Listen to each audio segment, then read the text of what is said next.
February 2025 ते मे 2025 या कालावधीत महाराष्ट्रातील अनेक जिल्ह्यांमध्ये अवकाळी पाऊस आणि गारपिटीमुळे शेतकऱ्यांचं मोठं नुकसान झालं. या नुकसानीची दखल घेत महाराष्ट्र शासनाने दिनांक 22 जुलै 2025 रोजी यासंबंधीचा अधिकृत शासन निर्णय जाहीर केला असून ₹337 कोटींचा निधी शेतकऱ्यांसाठी मंजूर केला आहे. हा निधी थेट डीबीटी प्रणालीद्वारे शेतकऱ्यांच्या बँक खात्यात जमा केला जाणार आहे. पण जिल्हानिहाय किती नुकसान झालं, कोणत्या जिल्ह्याला किती निधी मिळणार, खात्यात पैसे कधी येणार याची संपूर्ण माहिती या जी आरमध्ये दिली आहे. आणि हा संपूर्ण जी आर आजच्या या व्हिडिओमध्ये बघणार आहोत, त्यामुळे व्हिडिओ शेवटपर्यंत नक्की पहा. मित्रांनो, तुम्ही बघू शकता राज्यात विविध जिल्ह्यात फेब्रुवारी 2025 ते मे 2025 या कालावधीत अवकाळी पाऊस व गारपीट यामुळे झालेल्या शेती पिकांच्या नुकसानीसाठी बाधितांना मदत देण्याबाबतचा दिनांक 22 जुलै 2025 रोजी निर्गमित झालेला शासन निर्णय आहे. यामध्ये काय आहे ते थोडक्यात समजून घेऊयात. प्रस्तावनेमध्ये तुम्ही बघू शकता, अतिवृष्टी, पूर्व चक्रीवादळ यासारख्या नैसर्गिक आपत्तीमुळे शेती पिकांचे नुकसान झाल्यास पुढील हंगामामध्ये उपयोगी पडावे याकरिता शेतकऱ्यांना निविष्ट अनुदान स्वरूपात एका हंगामात एक वेळेस याप्रमाणे राज्य आपत्ती प्रतिसाद निधीमधून विविध दराने मदत देण्यात येते. तसेच राज्य आपत्ती प्रतिसाद निधीच्या इतर मान्य बाबीकरिता देखील विविध दराने मदत देण्यात येते. शासन निर्णय दिनांक 27/3/2023 अन्वये राज्य आपत्ती प्रतिसाद निधीचे निकष व दर विहित करण्यात आले आहेत. केंद्र शासनाने विहित केलेल्या 12 नैसर्गिक आपत्ती व्यतिरिक्त राज्य शासनाने दिनांक 30/1/2014 अन्वये अवेळी पाऊस, अतिवृष्टी, वीज कोसळणे, समुद्राचे उधाण व आकस्मिक आग या स्थानिक आपत्तीमध्ये बाधित होणाऱ्या नागरिकांना मदत देण्याचे धोरण निश्चित केले आहे.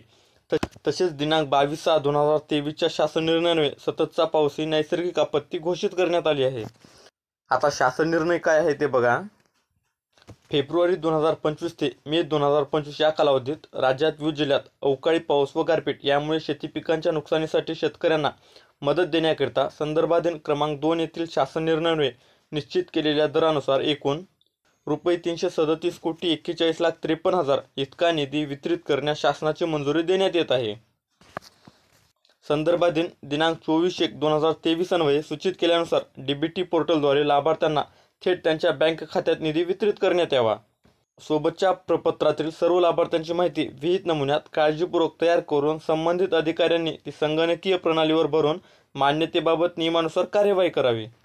तथापि चालू हंगामामध्ये यापूर्वी सर्व विभागांना शेती पिकांच्या नुकसानीकरिता वितरित करण्यात आलेल्या मदतीच्या निधीमध्ये या प्रस्तावांतर्गत मागणी करण्यात आलेल्या निधीचा समावेश नाही याची दक्षता घ्यावी. एका हंगामात एक वेळेस याप्रमाणे विविध दराने मदत देण्यात येत असल्याची खात्री करावी. कोणत्याही लाभार्थ्यांना मदत देताना दुरुक्ती होणार नाही याची तहसील व जिल्हाधिकारी कार्यालयाने कटाक्षाने काळजी घ्यावी. वरील निधी खर्च करताना संदर्भाधीन सर्व शासन निर्णयातील सूचनांचे व निकषांचे काटेकोरपणे पालन करण्यात यावे. ज्या प्रयोजनासाठी निधी मंजूर करण्यात आला आहे त्याच प्रयोजनासाठी सदर निधी खर्च करण्यात यावा. ही मदत देताना नैसर्गिक आपत्ती व्यतिरिक्त विहित केलेल्या अटी व शर्तीची पूर्तता होत असल्याची खात्री सर्व संबंधितांनी करावी.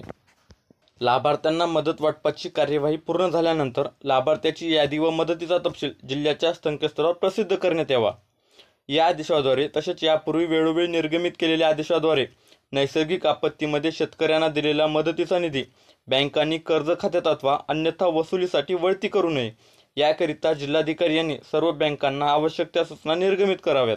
या सर्व सूचनांची अंमलबजावणी करण्याची जबाबदारी संबंधित जिल्हाधिकारी यांची राहणार आहे.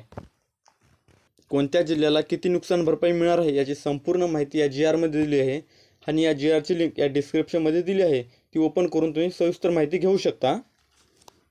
मित्रांनो, या जी आरद्वारे शासनाने शेतकऱ्यांना दिलासा देणारा महत्त्वपूर्ण निर्णय घेतला आहे. जर तुम्ही या कालावधीत शेती नुकसानीस पात्र असाल तर तुमचं नाव लाभार्थी यादीत आहे का हे नक्की तपासा. यादी जिल्हा प्रशासनाच्या अधिकृत संकेतस्थळावर किंवा स्थानिक मंडळामार्फत जाहीर केली जाईल. धन्यवाद.